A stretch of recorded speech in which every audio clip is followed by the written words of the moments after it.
Welcome twelfth. आज का topic यही है कि आज फिजिक्स का ट्वेल्थ का आज पहला इंट्रोडक्टिव क्लास है, जिसमें मैं आप लोग को ट्वेल्थ में कौन कौन सा टॉपिक पढ़ना है, कितने मार्क्स का पूछता है, ठीक है, एग्ज़ाम का पैटर्न क्या है, हम बात करेंगे बिल्कुल न्यू पैटर्न पे। तो न्यू पैटर्न में आपको पता है कि जो आपका थ्योरी होता है वो 70 मार्क्स का होता है, 70 मार्क्स का थ्योरी होता है और 30 मार्क्स का आपका प्रैक्टिकल होता है, ठीक है। न्यू सिलेबस में क्वेश्चन पूछने का पैटर्न क्या है वो भी बात करेंगे। आपको टोटल ऑब्जेक्टिव क्वेश्चन 35 रहेंगे, 35 नंबर के ऑब्जेक्टिव रहेंगे, ठीक है। 20 नंबर के 2 मार्क्स रहेंगे, 15 मार्क्स के 5 नंबर के रहेंगे, ठीक है। तो पहले 70 में आपको बनाना है 35 question, 1 question each question 1 marks, ठीक है। उसके बाद बात करेंगे 20 क्वेश्चन में 10 क्वेश्चन बनाना है, इच क्वेश्चन 2 मार्क्स, ठीक है। 6 क्वेश्चन में 3 क्वेश्चन बनाना है, इच क्वेश्चन 5 मार्क्स। ये आपके एग्जाम का पैटर्न है, न्यू पैटर्न 2021 में का जो पैटर्न है, 2021 में बदलाव इसका हुआ था, ठीक है। अब हम सिलेबस पे बात करते हैं, फिर फिजिक्स का क्या क्या सिलेबस है। इसमें सिलेबस की बात करते हैं, फिजिक्स का सिलेबस की बात करते हैं तो 2 सेक्शन में आपको पढ़ना है, सेक्शन 1 और सेक्शन 2 में पढ़ना है, ठीक है।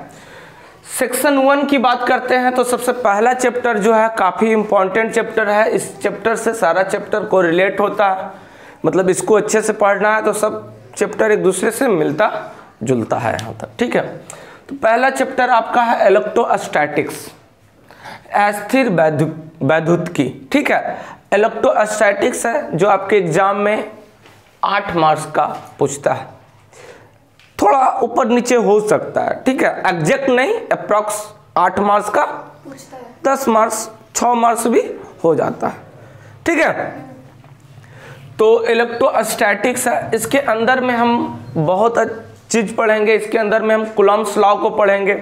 कूलॉम्स लॉ क्या है, आप 11th में आप गुरुत्वाकर्षण का नियम पढ़े होंगे, उसी से रिलेटेड यहाँ भी हम लोग देखेंगे कि इसमें भी अट्रैक्शन होता है, रिपल्सन होता है, ठीक है। अट्रैक्शन होता है, 2 यहाँ चार्ज के बारे में पढ़ेंगे। इलेक्ट्रोस्टैटिक्स में हम लोग चार्ज के बारे में पढ़े थे, ग्रेविटेशनल में हम लोग 2 बॉडी के बारे में पढ़े थे, ठीक है। तो यहाँ पे हम चार्ज के बारे में पढ़ेंगे कि 2 चार्ज के बीच अट्रैक्शन होता है, कब रिफ्लेक्शन होता है, सेम चार्ज डिफरेंस चार्ज क्या है, ठीक है, पॉजिटिव चार्ज नेगेटिव चार्ज क्या है, ये सब चीज़ को हम पढ़ेंगे। दूसरा है गॉस का नियम जो हमेशा एग्जाम में पूछता है आपका, ठीक है।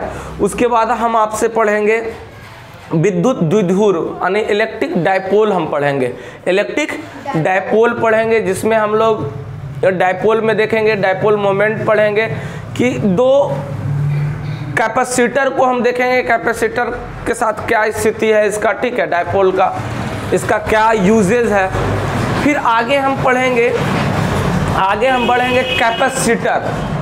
कैपेसिटर इसी चैप्टर में, इलेक्ट्रोस्टैटिक्स में इतना पढ़ना है। इसके बाद डायपोल के बाद क्या पढ़ेंगे, कैपेसिटर क्यों बनाते हैं, कैपेसिटर का यूज क्या है। तो कैपेसिटर कोई भी हैवी इंस्ट्रूमेंट, कोई भी हैवी इलेक्ट्रॉनिक्स डिवाइस को इनिशियली स्टार्ट करने के लिए हमें अधिक से अधिक एनर्जी की जरूरत, अधिक से अधिक चार्ज की आवश्यकता होती है। उस चार्ज को पूरा करने के लिए हम कैपेसिटर लगाते हैं। जैसे ये पंखा है, तो पंखा को इनिशियली चालू करने के लिए अधिक करंट की आवश्यकता है और हमको उतना करंट नहीं मिल, डायरेक्ट अगर जोड़ेंगे तो वो जल जाएगा।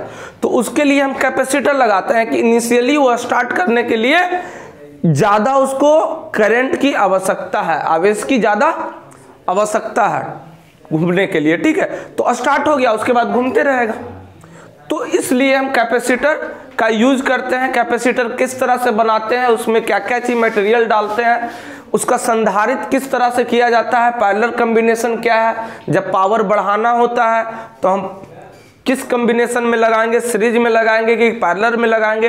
तो ये सब चीज को हम पढ़ेंगे इस चैप्टर के अंदर, इलेक्ट्रोस्टैटिक्स के अंदर। दूसरा है इलेक्ट्रिक करंट, जिसमें हम विद्युत धारा आवेश क्या है, चार्ज करंट का फ्लो कैसे होता है, उसका डायरेक्शन क्या है, ये सब बातों को हम पढ़ेंगे। क्या इसमें हम लोग विद्युत क्षेत्र को मेनली पढ़ेंगे, इलेक्ट्रिक फील्ड क्या है, इलेक्ट्रिक फील्ड का डायरेक्शन क्या है, ठीक है। फिर अल्टरनेटिंग करंट क्या होता है, ठीक है, अल्टरनेटिंग करंट क्या होता है, डायरेक्ट करंट क्या होता है, तो ये सब चीज को हम इलेक्ट्रिक करंट में पूछेंगे। आपके एग्जाम में ये आपका 7 मार्क्स का आता है। कितने मार्क्स का है? 7 मार्क्स के आपके एग्जाम में आता है इससे, ठीक है, 7 मार्क्स के आता है। फिर आगे हम पढ़ेंगे मैग्नेट या मैग्नेटिज्म हम बोलते हैं, चुंबकत्व, ठीक है। तो ये मैग्नेट में हम लोग अब देखेंगे कि मैग्नेट से हम इलेक्ट्रिक कैसे हम हैवी मूविंग, जो अगर हम मोटर बनाते हैं या हाई इंस्ट्रूमेंट जैसे कि इस तरह का मैग्नेट लेते हैं, मैग्नेट में अब देखते हैं कि नॉर्थ पोल होता है, साउथ पोल होता है, तो इससे क्या होगा कि इस मैग्नेट को स्थिर रख करके और इसमें हम कोई कॉइल को मूव करा करके हम इलेक्ट्रिक करंट को कैसे पैदा करते हैं।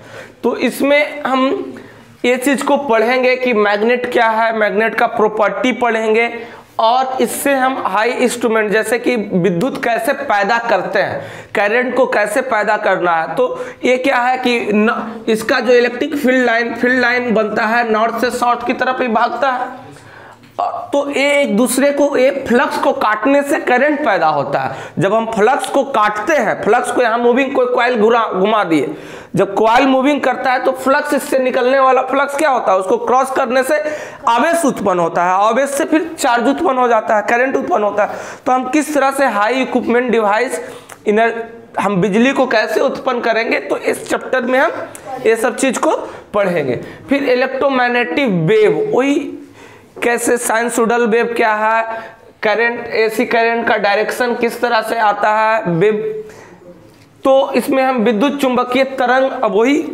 वेव जो निकल रहा, तरंग जो निकल रहा इस तरह से निकलता है, ठीक है, उसको क्रॉस करने से कैसे हम इलेक्ट्रिक पैदा करेंगे, तो मूविंग उसका ही मैकेनिज्म इसमें हम यूज करेंगे, सारा उसी का। तो ये आपके एग्जाम में है, टोटल 11 मार्क्स है, EMF टोटल 11 मार्क्स का पूछता है, काफी इंपॉर्टेंट है ये चैप्टर काफी इंपॉर्टेंट है। सेक्शन 1 का काफी इंपॉर्टेंट चैप्टर है। अब हम बात करते हैं सिलेबस के दूसरे सेक्शन में। तो सिलेबस का दूसरा सेक्शन जो है मेरा सबसे इंपॉर्टेंट है, बहुत ज्यादा इंपॉर्टेंट है, ऑप्टिक्स। ऑप्टिक्स में हमको रे ऑप्टिक्स और वेव ऑप्टिक्स अलग अलग करके पढ़ना है, 14 मार्क्स का। ऑप्टिक्स में हम पढ़ेंगे लेंस, मिरर, रे ऑप्टिक्स में हम पढ़ेंगे लेंस, मिरर, ह्यूमन आई, ये सब चीज को अब इसमें हम देखेंगे कि लेंस से हम कौन सा लेंस से हम दूर देख सकते हैं, कौन सा लेंस से हम अब हम प्रकाशीय यंत्र को उत्तल लेंस लगाकर कैसे फिक्स किया जाए, लेंस का प्रॉपर्टी, सारा चीज ये सब पढ़ेंगे। फिर वेव ऑप्टिक्स में हम RMS वैल्यू वगैरह पढ़ेंगे जो काफी इंपॉर्टेंट है, साइनसोइडल वेव क्या होता है, सारे तरह का हम वेव ऑप्टिक्स का चर्चा करेंगे। ये आपके एग्जाम में 14 मार्क्स का पूछा जाएगा।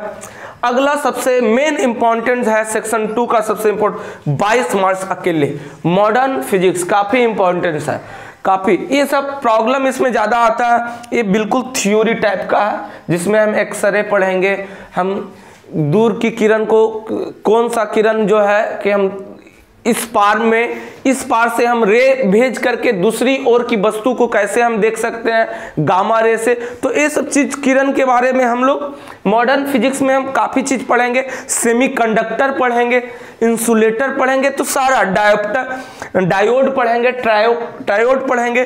तो मॉडर्न फिजिक्स काफी इंपॉर्टेंट है आपके 12th के लिए। जो देख रहे हैं अकेले 22 मार्क्स रखता है, अकेले ही कितना मार्क्स का आता है, 22 मार्क्स का। और आपका एग्जाम का पैटर्न पे बात कर रहे हैं, तो एग्जाम का पैटर्न तो आपको बता दिए कि जो आपका थ्योरी है, थ्योरी कितना मार्क्स का आता है थ्योरी कितना मार्क्स का ये है, 70 मार्क्स का आता है थ्योरी, ठीक है, 70 मार्क्स का थ्योरी है और 30 मार्क्स का प्रैक्टिकल है, ठीक है। अब थ्योरी में अब आपके exam new syllabus, new pattern में किस तरह से क्वेश्चन पूछता है, जो चर्चा हम कर लेते हैं। न्यू पैटर्न में हम बात कर लिए कि किस तरह से आपका एग्जाम में पूछता है। 35 मार्क्स का ऑब्जेक्टिव रहेगा, 35 मार्क्स का ऑब्जेक्टिव रहेगा, 20 मार्क्स का रहेगा 2 मार्क्स वाला और 15 मार्क्स का रहेगा 5 मार्क्स का। ठीक है, 70 हो गया। 15 मार्क्स का रहेगा ये, ठीक है। इसमें कितना रहेगा क्वेश्चन? इसमें 10 क्वेश्चन रहेगा और इसमें 3 क्वेश्चन बनाना होता है। अब एग्जाम पैटर्न में 35 ऑब्जेक्टिव, आपको टोटल 70 क्वेश्चन रहेगा, 70 ऑब्जेक्टिव रहेगा, जिसमें आपको सिर्फ और सिर्फ 35 ही बनाना है, सिर्फ और सिर्फ 35 ही बनाना है। उसके बाद ये 20 रहेगा, जिसमें आपको सिर्फ 10 ही बनाना है। कितना आसान है, टॉप करना कठिन बात नहीं है। और ये आपका 6 गो रहेगा, जिसमें आपको 3 ही बनाना है। बहुत ईजी है, बट पढ़ना भी उसी तरह से है। ठीक है, बहुत इंटरेस्टेड है। फिजिक्स पूरी तरह से कॉन्सेप्ट है, इसमें बहुत फीलिंग दिलाएंगे, फीलिंग इसमें आएगा। आपको 11th में दिखता था, इसमें फीलिंग्स दिलाएंगे, मजा आने वाला है। ठीक है, तो आज के लिए हम सिलेबस को समझा दिए। आपका वेलकम 12th सेशन आज यहीं समाप्त करते हैं। कल नया एनर्जी के साथ श्री गणेशाय नमः कर चुके हैं। अब टॉपिक स्टार्ट करेंगे, फिर हम इस टॉपिक के बारे में पूरा बताएंगे, टेलर देंगे। उसके बाद फिर हर एक चैप्टर वाइज चैप्टर, और ये यूट्यूब पे भी हम बिल्कुल सब पढ़ा देंगे। ठीक है, थैंक यू।